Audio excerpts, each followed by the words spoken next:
I've made hundreds of traffic stops in my career, but there's one I never filed a full report on because I still don't have the words for what I saw sitting in that back seat. I've been a highway patrol officer in rural New Mexico for 7 years. Most of my shifts are quiet, long stretches of nothing but headlights, dust, and the occasional coyote crossing the road. The overnight shift, midnight to 8, is the loneliest beat you can pull. Out there, your nearest backup can be 40 minutes away. You get used to the solitude. You learn to trust your instincts. And on the night of October 14th, every instinct I had was screaming. It was just after 2 in the morning when I clocked an SUV drifting across the center line on a 2-lane stretch of Highway 60, about 30 miles from the nearest town. No other cars in sight. I lit it up, hit my overheads, and gave a short chirp of the siren. The vehicle slowed, but didn't pull over right away. It drifted for another quarter mile before finally easing onto the gravel shoulder. That delay was the first thing that felt wrong. I called in the plate and stepped out. The air was cold and completely still. No wind, no insects, nothing. Just the idle of my cruiser and the soft ticking of the SUV's engine. As I approached the driver's side, I noticed the interior was pitch black. No dome light, no phone glow, nothing.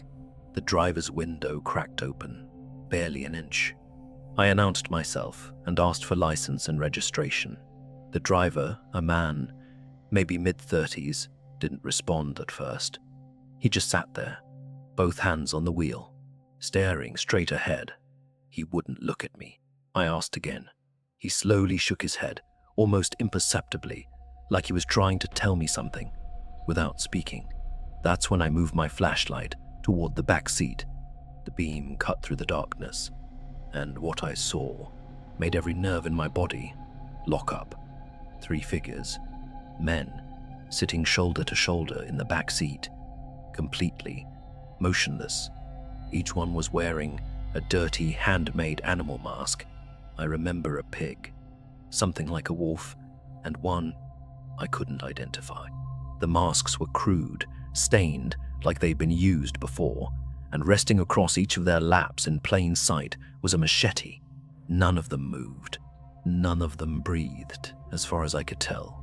They just sat there, heads tilted slightly, like they were waiting.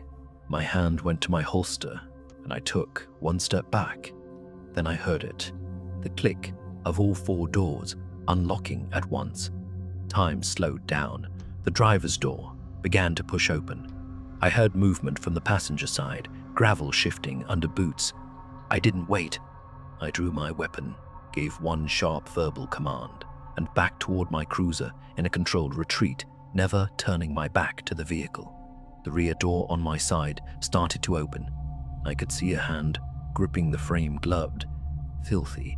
I got to my cruiser, threw it into reverse, and put distance between us. I radioed dispatch, gave the plate my location and the situation. My voice was steady, but my hands were shaking so badly I could barely grip the mic. By the time backup arrived, 22 minutes later, the SUV was gone. They ran the plates. The vehicle had been reported stolen 3 days earlier from a town 200 miles north. It was found abandoned the next morning on a dirt road outside a state park. The machetes were still inside. So were the masks, but whoever those people were, they were never identified. No prints, no DNA that led anywhere. I didn't sleep for 3 days after that stop. I kept replaying the sound of those locks clicking open, all at once, like a signal. I've thought about it every single shift since. I don't know what they were planning that night. I don't know if the driver was one of them or another victim. What I do know is that if I had hesitated for even 2 more seconds, I wouldn't be here to tell you this. If you're driving alone at night and something feels wrong, trust that feeling. Stay safe out there. And if you ever see a car on the shoulder with no lights on inside, keep driving. They told me It was a routine welfare check. Just make sure the old woman's alive and leave. No one mentioned that someone else was already living inside. I was working as a community service officer for a small sheriff's department in rural Kentucky, not a sworn deputy, more like the guy they sent to handle noise complaints and welfare checks. One Thursday afternoon in late October, dispatch sent me to a property on Hollow Creek Road. A neighbor had called 3 times that week about a smell coming from the house next door. They said it smelled like something rotting. The homeowner was an elderly woman named Dolores. No one had seen her in over 2 weeks. I was told to go check on her and report back. The house looked wrong. Before I even stepped out of my vehicle, every window was papered over from the inside with old newspaper. The front porch sagged under black garbage bags stacked 4 high. The yard was overgrown, and the mailbox was stuffed past capacity. The smell hit me from the driveway, sweet and heavy, like spoiled fruit mixed with something chemical. I knocked. No answer. I announced myself. Nothing. The door was unlocked. It swung inward, about 14 inches, before something solid stopped it. I squeezed through and turned on my flashlight. What I saw wasn't a house anymore. It was a tunnel system. Stacked newspapers, plastic bags, and cardboard boxes rose from floor to ceiling on both sides, leaving a path barely shoulder-width wide. My flashlight lit only a few feet ahead, before the corridor curved. The smell was thick enough to taste. I called out for Dolores. My voice didn't echo. The walls of garbage swallowed it whole. I shuffled sideways, one hand on my radio. Every few steps, something crunched under my boots. Food containers, maybe glass. I couldn't look down. There wasn't room. The deeper I went, the darker it got. The walls seemed to lean inward. I kept thinking, if one stack falls, I'm buried alive. No one would find me for hours. The tunnel opened into what must have been the living room, though you couldn't see walls or floor. In the center was a nest. Blankets, old coats, and towels arranged in a circular mound with a sleeping bag in the middle. I crouched down and held my hand near it. It was warm, not residual warmth. Body heat. Warm. Someone had been lying in it minutes ago. I stood up fast and swept my flashlight across the room, and suddenly, the smell made terrible sense. It wasn't death. It was someone living in absolute filth for a very long time. Someone still here, behind me. I heard it. A slow, heavy shifting, then a column of boxes and trash bags collapsing across the tunnel I'd come through, or being pushed. I couldn't tell which, and that uncertainty was the worst part. I keyed my radio and called for backup. My voice cracked. I didn't wait for a response. I tore at the debris, ripping bags, shoving boxes. Something moved on the other side of the pile. I heard breathing, wet, ragged breathing, just beyond what my light could reach. My chest tightened. The walls felt like they were pressing in. I clawed through enough to squeeze back into the corridor and moved faster than I thought possible in that space. I hit the front door with my shoulder and stumbled onto the porch. 2 deputies arrived within 10 minutes. They cleared the house and found Dolores in a back bedroom, alive but bedridden. Her doctors later confirmed she hadn't been able to stand in months. She wasn't the one in that sleeping bag. She wasn't the one in that sleeping bag. She wasn't the one who blocked my exit. The deputies found a rear window with the glass completely removed. Someone had been living in that house alongside her. Whoever it was, they slipped out before backup arrived. No fingerprints, no identification, no trace. I transferred to dispatch 3 months later. I sit behind a locked door now, with cameras and plenty of room to breathe.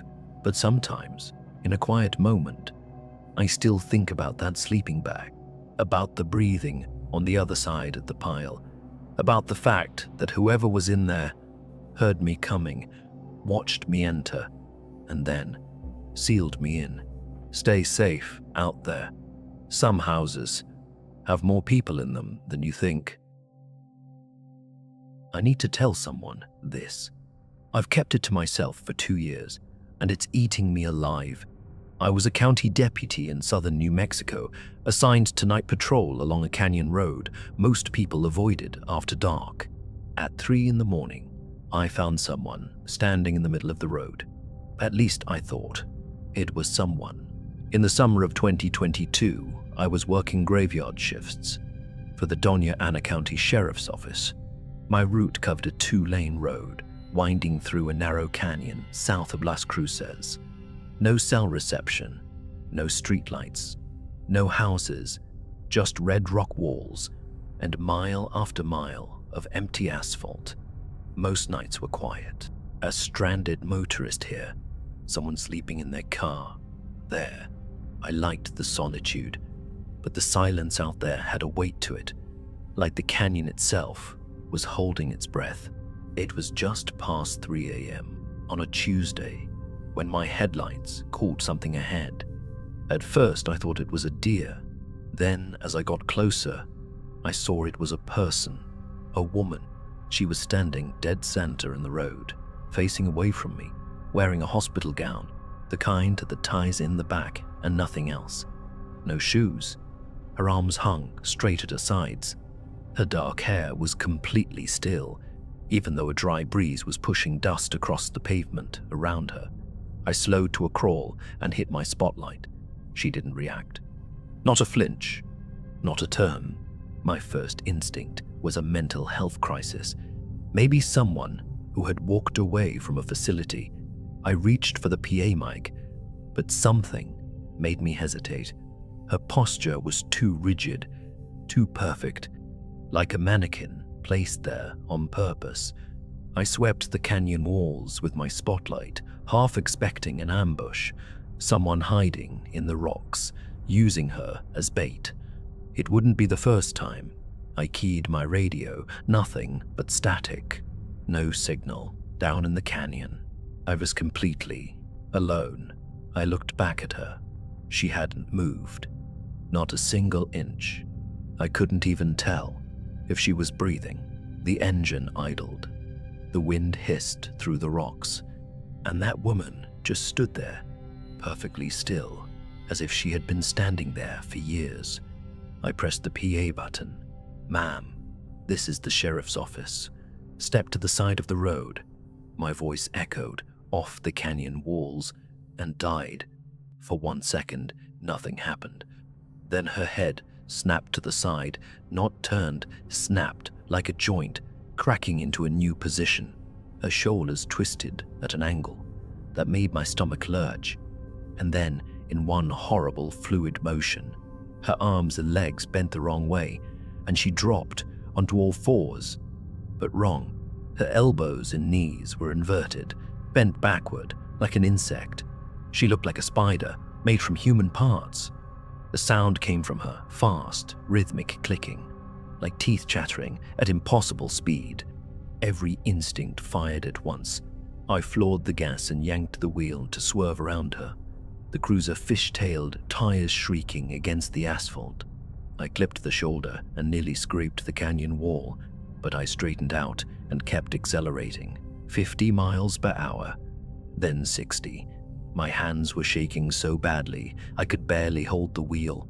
That's when I looked in the rearview mirror. She was behind me, galloping on her hands and feet, her body scuttling low against the road, moving with a speed that shouldn't have been possible. She was keeping pace with the cruiser at 50 miles an hour, and her face, caught in the red glow of my taillights, was locked in a wide, frozen smile.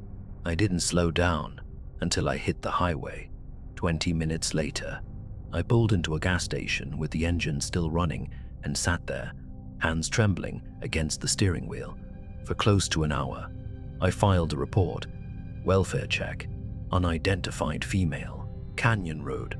A deputy went out at dawn and found nothing. No woman, no footprints, no evidence that anyone had been there. My supervisor suggested it was a coyote and my headlights playing tricks. I didn't argue with him. I transferred to day shifts the next week and never drove that road again. I don't know what I saw that night, but I know it wasn't a coyote, and I know it smiled at me. Stay safe out there.